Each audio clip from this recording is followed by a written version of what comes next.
Dear students, Dipesh Kumar Bhagat here, Department of English, Maryland College, Viratnagar, Nepal.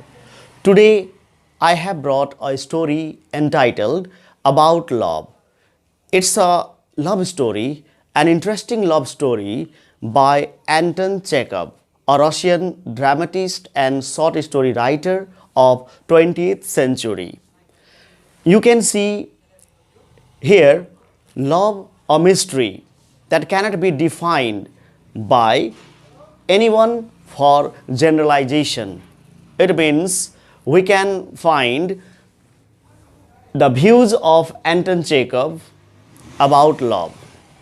In the story, the writer, he tries to express his views, his opinion about love, and he clearly indicates that it is impossible, almost impossible to define love for generalization, because each love story has its unique essence. Means every individual has a unique experience in love, and on the basis of his experience, her experience, the individual views, the individual defines love. Means if someone has only suffered, has only had pain in his life because of love, for him love cannot be a beautiful thing. It is a curse, it is a very, very wicked thing. Similarly, if an individual has happiness, if an individual has got happiness, pleasure and the bliss in life because of love, for him love is of course a blessing. Means sometimes we say, we hear, we listen, we can find somewhere written, love is God. Yes, love is God. We can compare the love of Saint Valentine. We can see the love of Romeo and Juliet. Whenever people discuss on love, whenever the discussion of love comes, there must be the name of Romeo and Juliet. There must be the name of Saint Valentine. You know, in the memory of Saint Valentine, we mark Valentine's Day. Means it is love day. Means Saint Valentine has received divine position because of his love. Similarly, some people might say love is blind.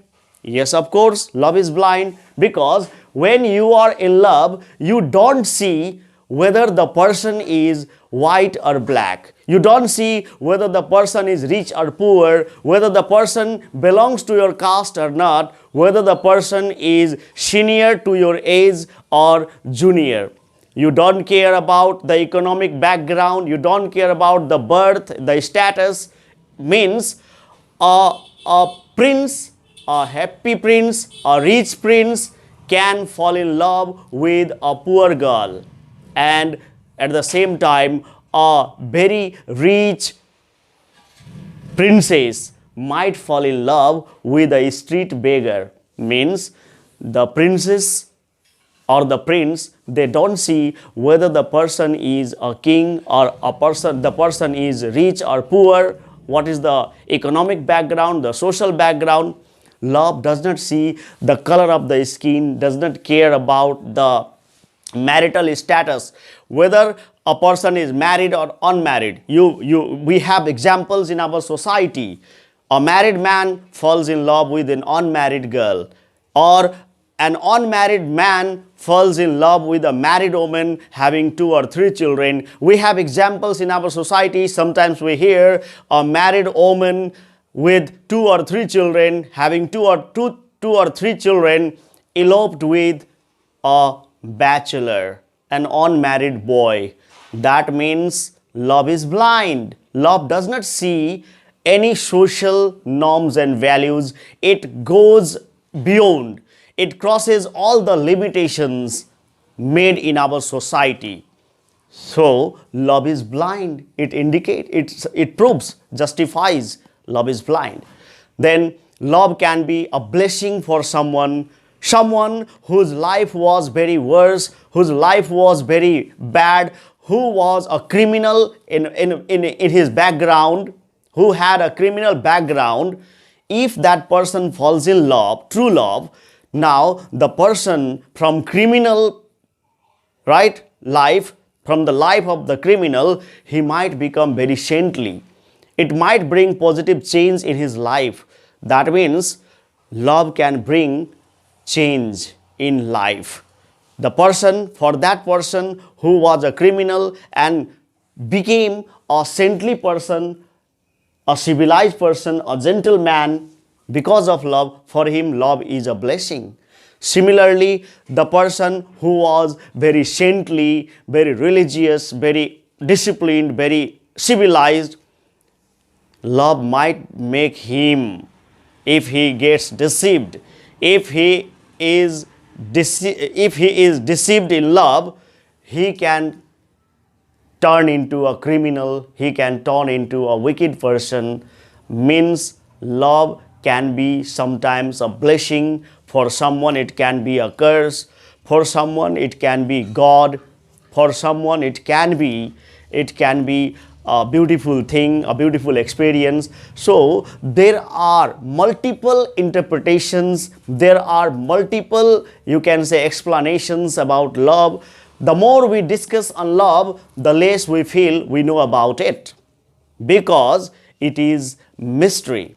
It is a mystery. We don't know why one falls in love, what are the usually what we feel, what our experiences say, that when people have the similarities, when people have the similar views, opinions, ideologies, the similar religious or social or economic background, they come close to each other, and they feel attracted towards each other, they are drawn towards each other, and it is natural that they fall in love. Usually we have this understanding, usually we have this experience.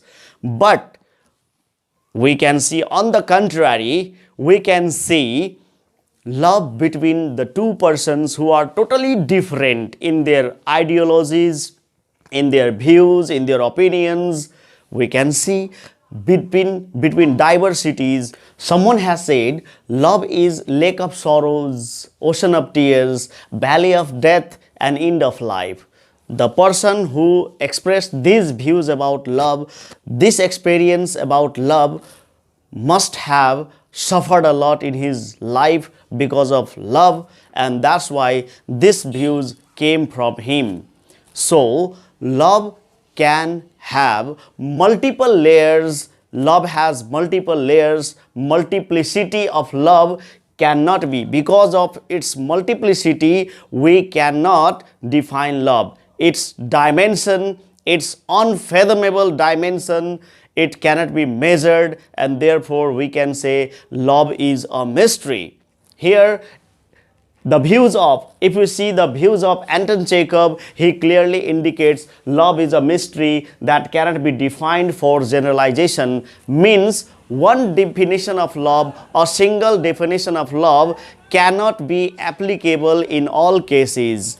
Means in each love story there is a unique essence, there is a unique experience, and one love is not comparable to another, it is incomparable. So he says anything said or written about love is only a statement of questions, not a solution. Means it is whatever is said, whatever is written, ever written about love, on love, it is only a statement form of question. For example, we say love is blind. It is a statement. Love is blind, it's a statement, but the question form is love blind? Now, is love blind? Instead of saying is love blind, it is written in statement form, love is blind. So love is blind is not the solution. Means it is a question itself a question. Is love blind? Is love really God? Is love really a blessing? Is it a curse? Is love a disease? Is love a medicine or remedy for some sickness, some illness? Means it is only a statement of question. That is how Anton Chekhov he tries to express his views on love. Similarly, here it is written, it's not intentionally planned. Means love is not planned. There is no intentional planning about love. You cannot say, now I am 18 years old, now I am 20 years old, oh my God, I have been 25 years old, still I have not fallen in love. It is high time, it is my age, I must fall in love. And you can't start a planning, oh yes, now I am 25 years old, now I must fall in love with somebody else. And you start looking for a girl, you start searching, looking for a boy, and you start searching, oh, not this, yes, this girl is right for me, yes, this boy is right for me, I must fall in love. You can't force your heart to love someone. Means it is a natural feeling. It automatically happens. Means love is not intentionally planned. It is not done. It automatically happens. It's a natural feelings. It happens. And when and how and with whom it happens, where it happens, when it happens, with whom it happens, you don't know yourself. You later realize that you are in love. So love is not intentionally planned, it happens.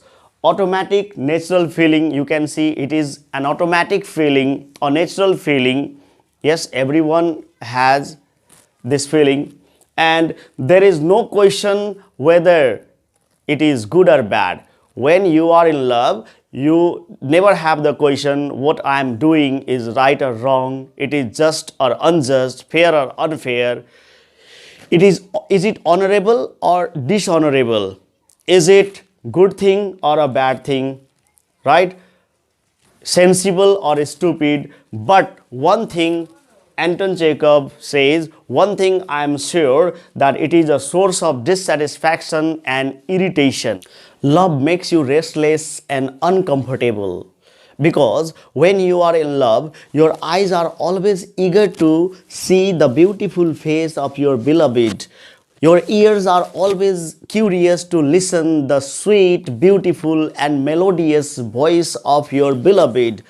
The ugliest one in front of you can be the most beautiful, and the most beautiful may be the ugliest in front of your eyes, in front of your perception. Because your sensory perception, almost all your senses, they are eager to, they want to, they pine for the presence of your love, your beloved around you, beside you, and in your surrounding. Means everything in your surrounding, good or bad, everything in your surrounding, beautiful or ugly, they are meaningless, they are useless, because you are only willing to have the presence of your love.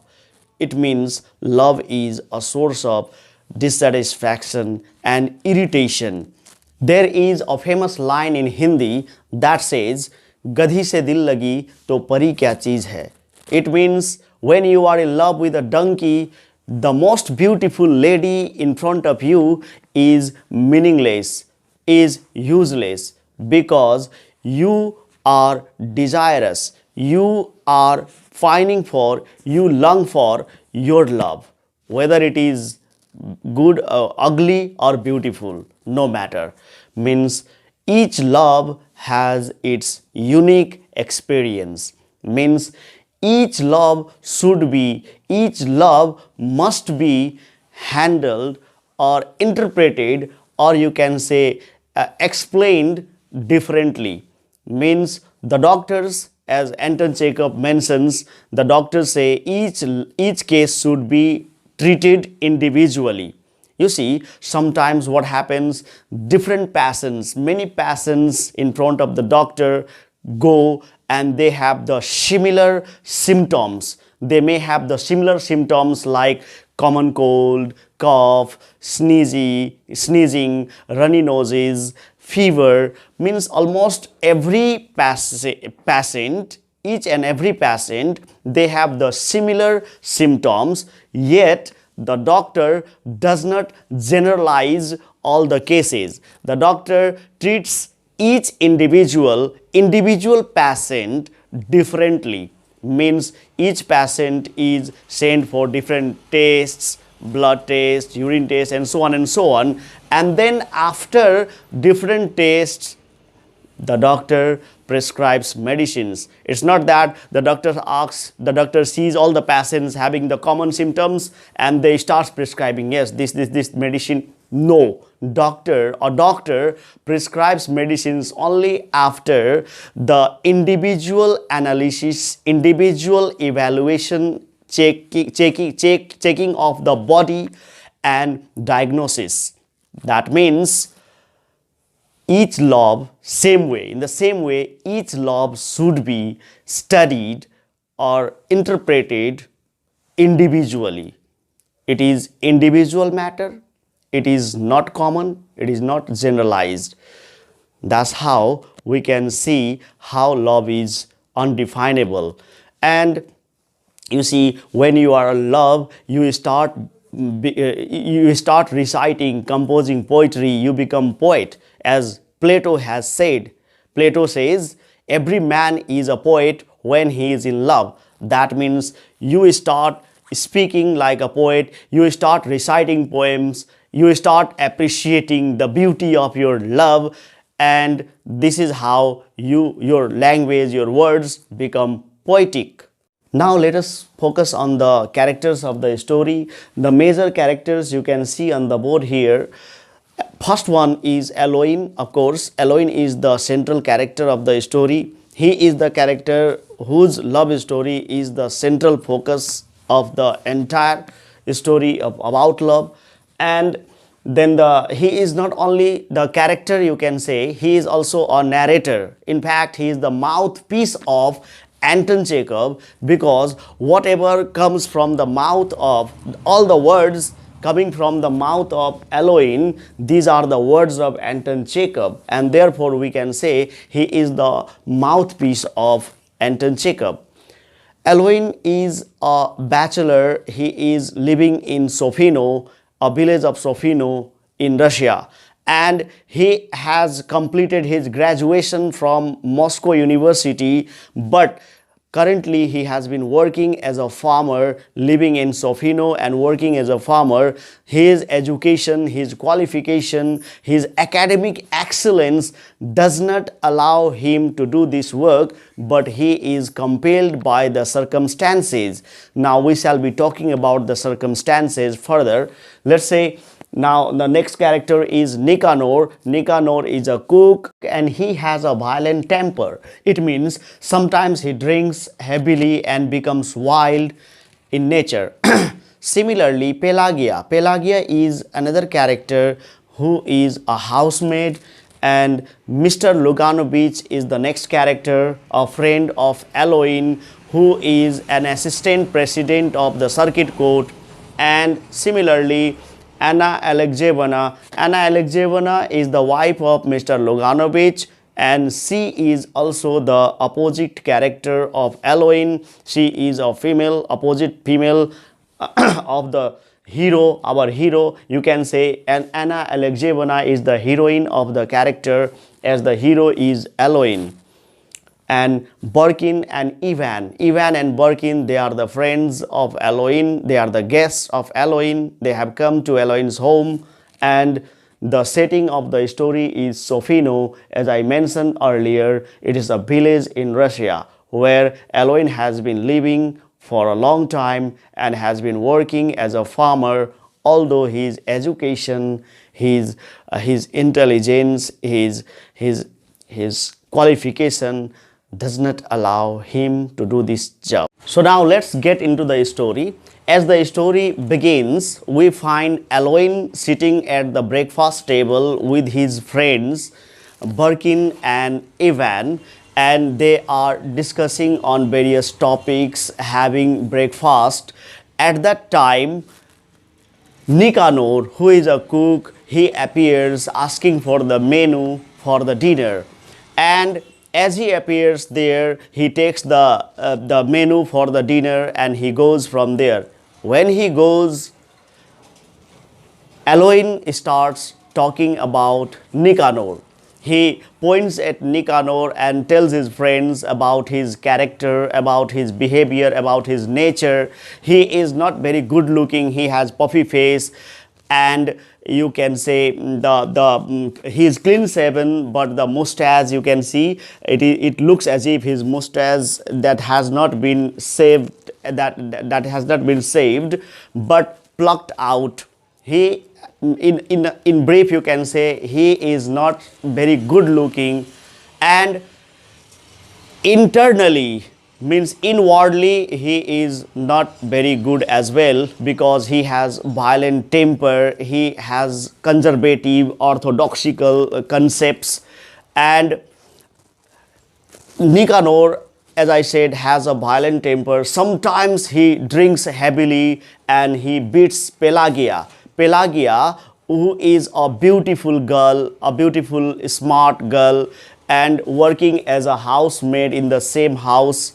Here, ALYOHIN finds it all strange, because Pelageya, in spite of being different in nature, in appearance, in her behavior, in her character, she is beautiful, well-mannered, and can get anyone, right, as a life partner who can be much better than you, say Nikanor, let's say. But Pelageya loves Nikanor. She is deeply in love with Nikanor. She intensely loves Nikanor, although Nikanor is very different in all aspects.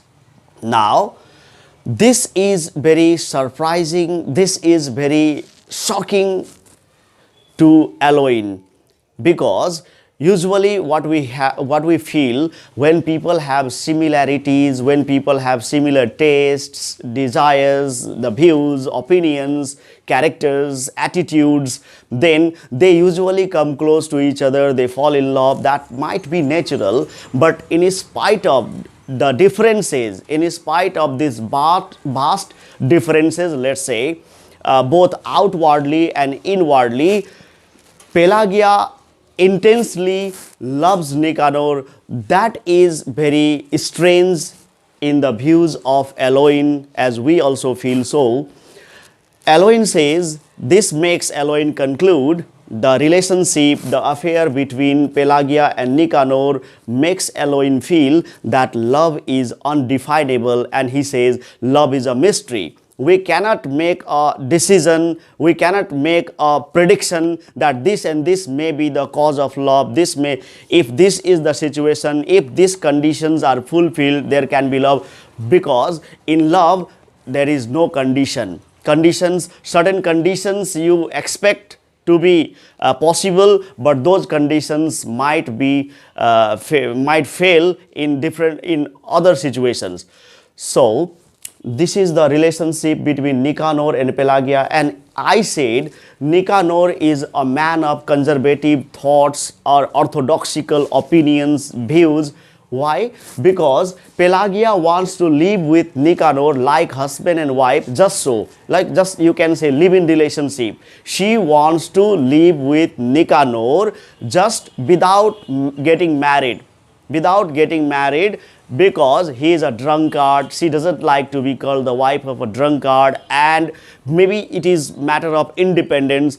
She doesn't want to be possessed, she doesn't want to have the dominance of a husband in her life. She wants to be independent. That is the concept of in modern woman, the views, the you can say the attitude of the modern woman. They want to be independent, they don't want to be interfered in their privacy, private life, means they are free. If she gets married, then legally she would be the wife, and he may have dominance, dominance over her. That means she doesn't want to get these sort of things, maybe, and this is why she doesn't want to marry him. But Nikanor, he is a man of conservative opinion, conservative views. He says our religion does not allow means in our, according to our religion, a man and woman cannot live as husband and wife without getting married. It is against the religion, and that's why it is not possible. Though they are not married, they are living just so, and there is intense love between them. This is the example of violent love. Violent love. Okay, and the first one. Now, when ALYOHIN talks about the relationship or the affair between Nikanor and PELAGEYA, it creates an atmosphere, it creates a background for ALYOHIN to reveal his own love story that he wants to convey. In fact, ALYOHIN has his own love story, and he wants to convey, he wants to share his love story with his friends, but he needs an atmosphere, he needs a background. That's why this creates an atmosphere, you can say a background for ALYOHIN to start revealing his own hidden love stories. And then he starts talking about his affair while ALYOHIN was a student at Moscow. In Moscow, he had an attachment with a girl.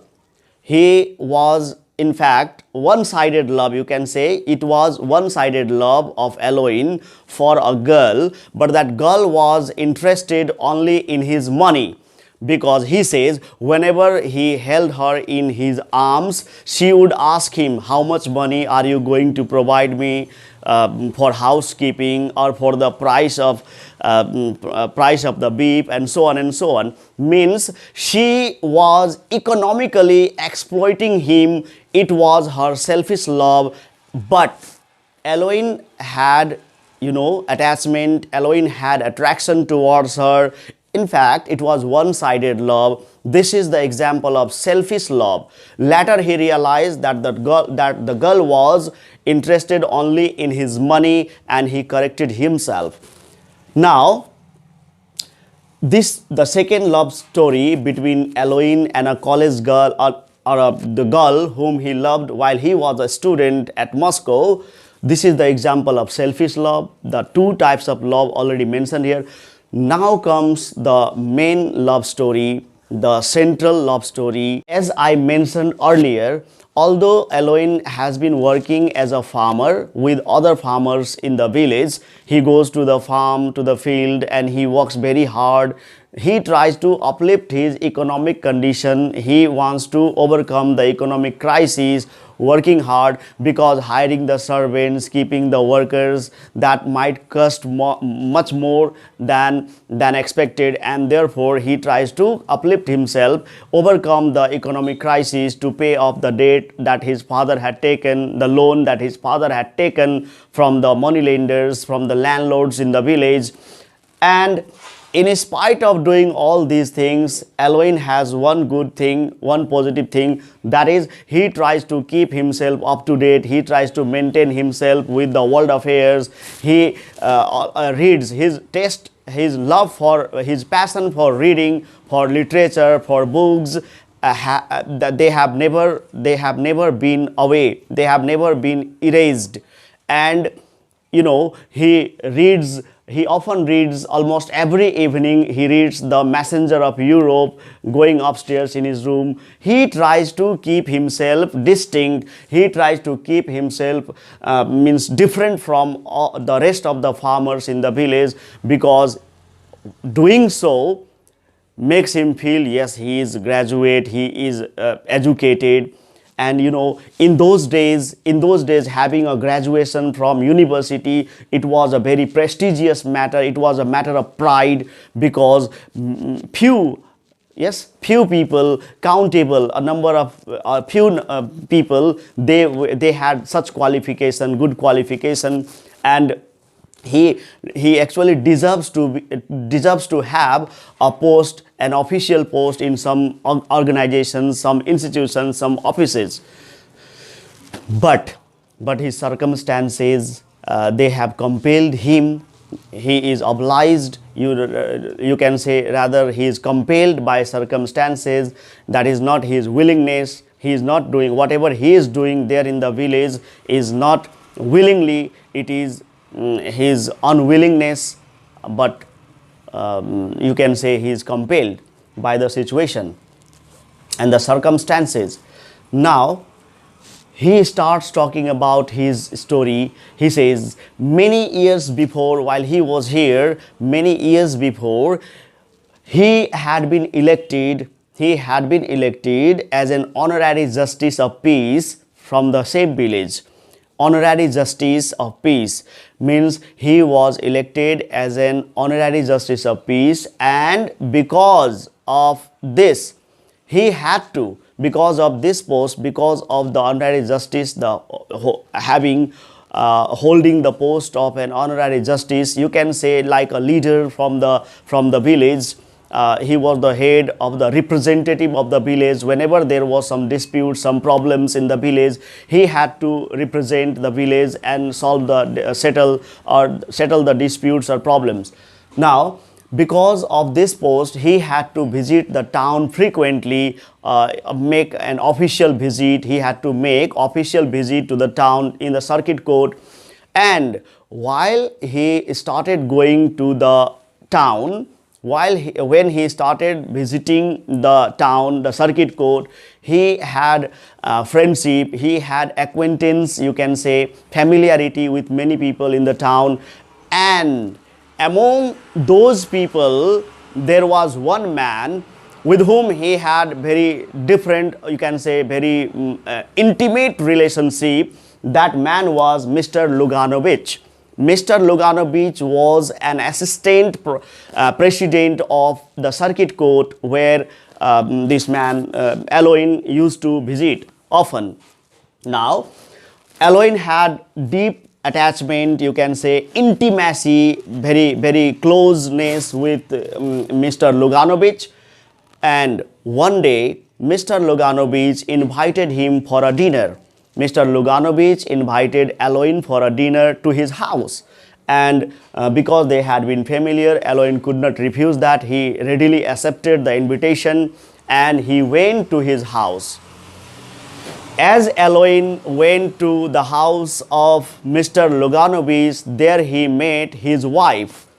His friend is, ALYOHIN's friend is Mr. Luganovich, intimate friend is Mr. Luganovich, who is the assistant president of circuit court, and his wife, Mr. Luganovich's wife, she is Anna Alexeyevna. Anna Alexeyevna is the wife of Mr. Luganovich, and she is exceptionally beautiful. She is just 21 or 22 years of age and has one child as well.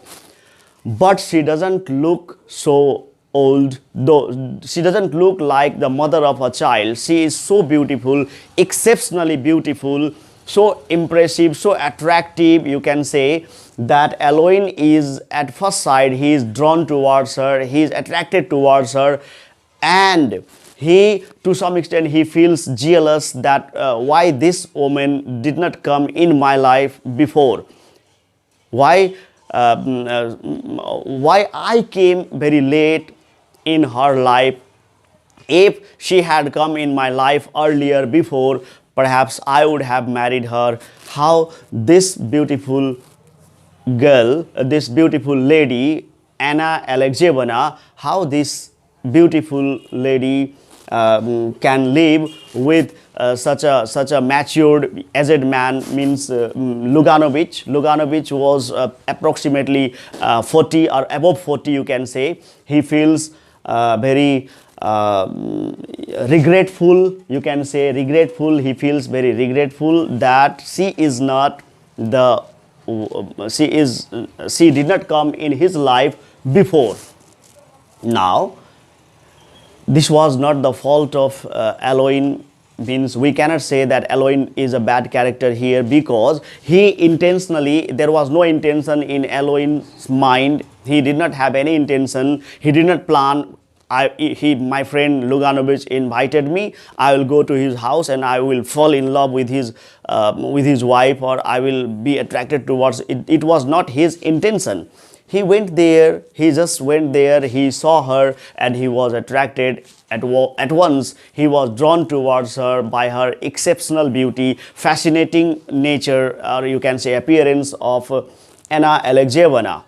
Now, after this, he came back. When he came back to his village, he started feeling restless because he was uncomfortable, because he always wanted to see Anna, and therefore he started coming to Luganovich's home frequently. He started going to his house frequently just to see Anna, and thus their frequency of visits, means their meeting, their frequency of visits, even in the absence of Luganovich, he would go there. He started going there so frequently that almost everyone in the house, even the servants in the house, the children, the small child in the house, they would recognize immediately, yes, he has come, ALYOHIN, yes, they would be very excited, very happy to see the appearance of, or visit of ALYOHIN.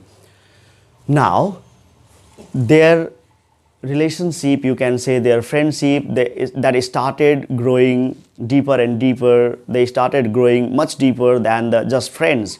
They started going to theater. They would spend hours together, admiring each other, appreciating each other. They started exchanging gifts and presents on different occasions. Now, this means that we can sense, we can feel here that they were now getting closer and closer gradually. They were in fact getting closer and closer because they had emotions, they had feelings towards each other, they had attraction towards each other, but they did not reveal themselves. They did not reveal, they did not expose their emotions, their feelings for each other. Though they were intentionally, though they had very deep emotions, feelings for each other, you can sense they were, in a sense, unknowingly they were in love, you can say, but they did not express themselves. They concealed their feelings, their emotions. Now, it is because they were very careful, they were very conscious about their prestige, about their reputation, about their relationship. You see, ALYOHIN was regarded like the family member in his house. Luganovich respected him. He respected him because he was an educated person. In spite of being educated, in spite of being so intelligent, he was working as a farmer. He had always economic crisis. So these things made Luganovich and his wife, everyone, feel pity towards ALYOHIN, and they respected him because he was educated man, and he had deep faith, deep respect for, you see, ALYOHIN. And ALYOHIN, how could he deceive his friend? How could he cross the limitations in the relationship? This was not fair, this was not good. ALYOHIN was very conscious about these things. At the same time, let's talk about Anna. Anna was also very conscious woman. She also realized that I am a wife already. I have my I must be honest. I must be faithful to my husband. I have child as well. I have social status, reputation, prestige, all these things. And after all, what is going to happen? This relationship, means the relationship between Anna and ALYOHIN, that does not have any future, that it would not have, they means they would not marry, they would not deceive themselves, they would not deceive, you see, Luganovich. ALYOHIN would never deceive his friend Luganovich, and at the same time Anna would also not deceive her husband. So their relationship, although it was growing deeper and deeper, it had no conclusion, it had no future, because they were not going against the norms and values. They had moral values, they had their own, you can say, dignity, they had their own, you see, sense of sacrifice. Here they have the sense of sacrifice. They are not selfish. They don't only think for themselves. They are not only thinking for their happiness, the personal happiness. If they just thought about their personal happiness, had they only thought about their personal happiness, let whatever happens to the world, we don't care, then perhaps they would have run away and they would have got married, because internally they were deeply in love.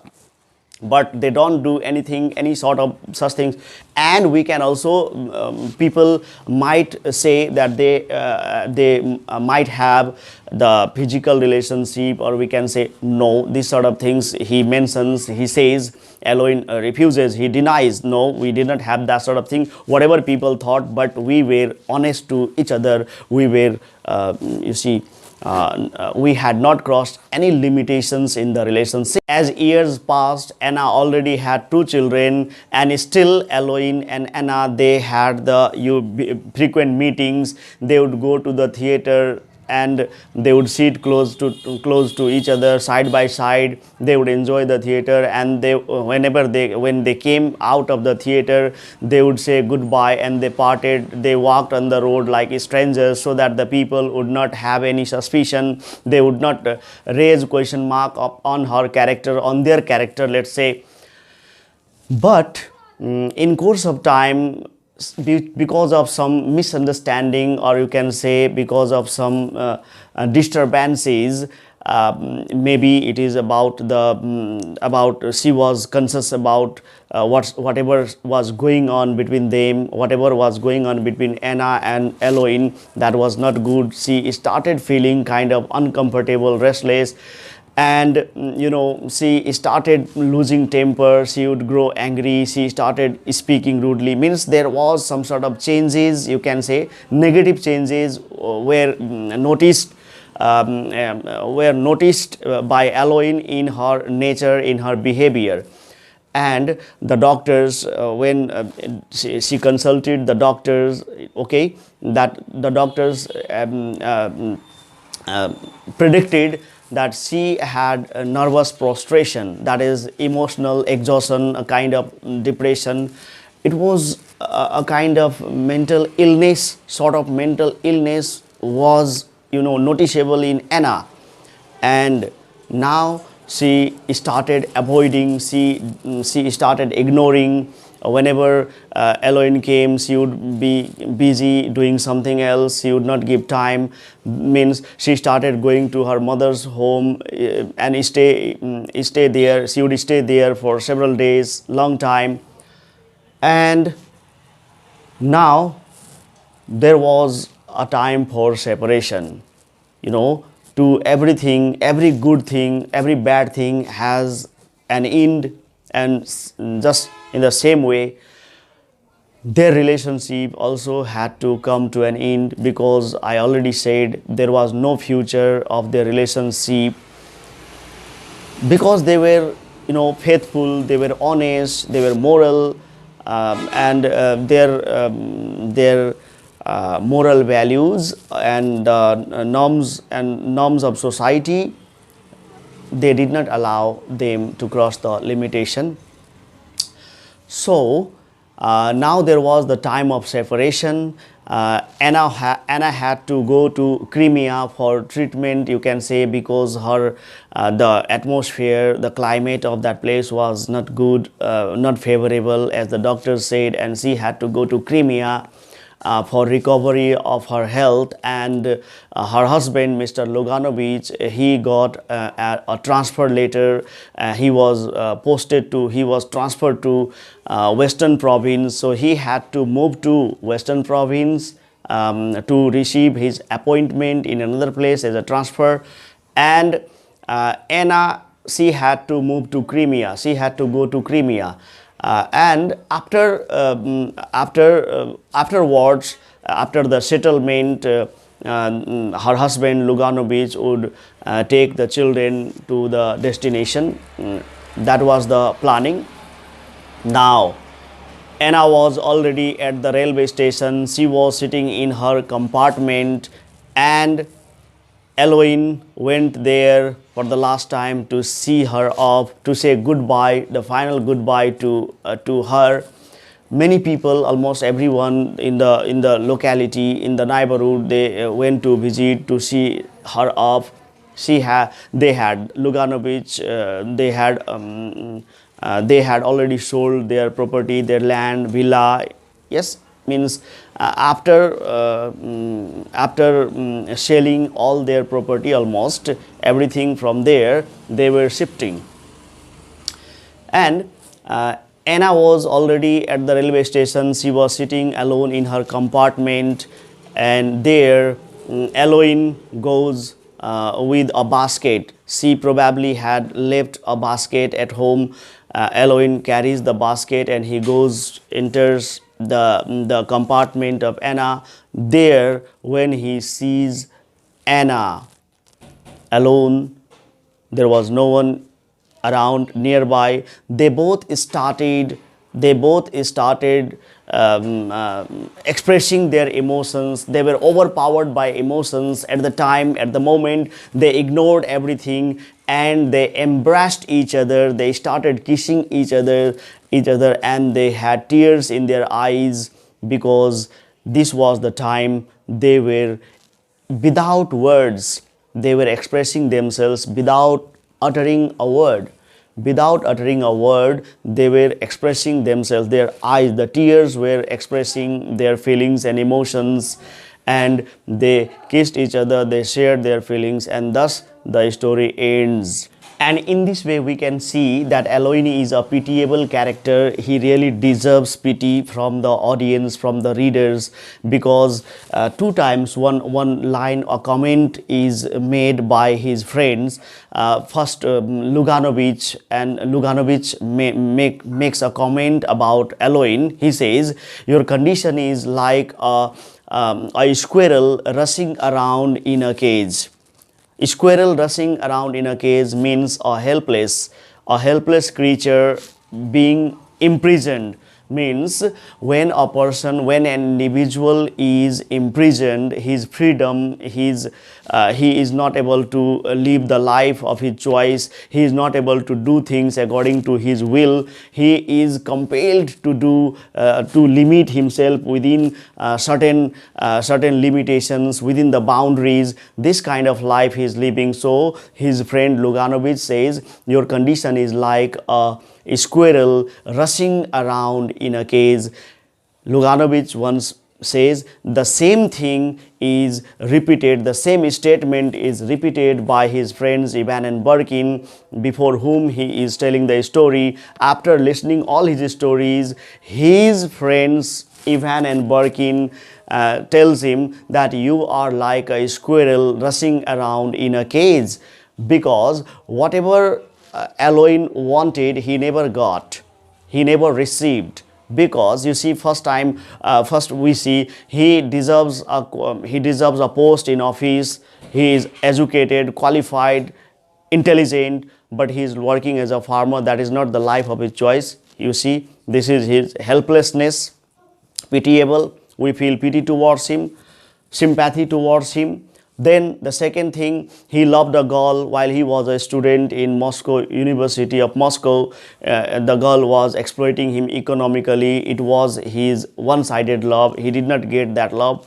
And here again, he loved Anna Alexeyevna. Truly, it is a kind of spiritual love, we can say, because there is the sense of sacrifice. This love can be, you can say, this is not the physical love, you can say. This is heart to heart, soul to soul. They did not utter a single word. They never expressed themselves. Yes, and they concealed just for the sake of friends, relationship, moral values, their dignity, prestige, reputation. So there are many things in life that we must sacrifice, right? and to maintain our dignity, to maintain our prestige, to live, to maintain the social and moral values and standard, we have to learn to sacrifice things in life. That is the lesson of the story. And you can also see the three different love stories mentioned in about love. They all focus, they all stress that love is undefinable. You see, in one context the love is one thing, mystery. In another context, love is sacrifice, spiritual, spiritual love. Then selfish love of the girl, the monetary love, money minded, selfish, personal interest, these things. So furthermore, we shall have discussion on short questions in the next video.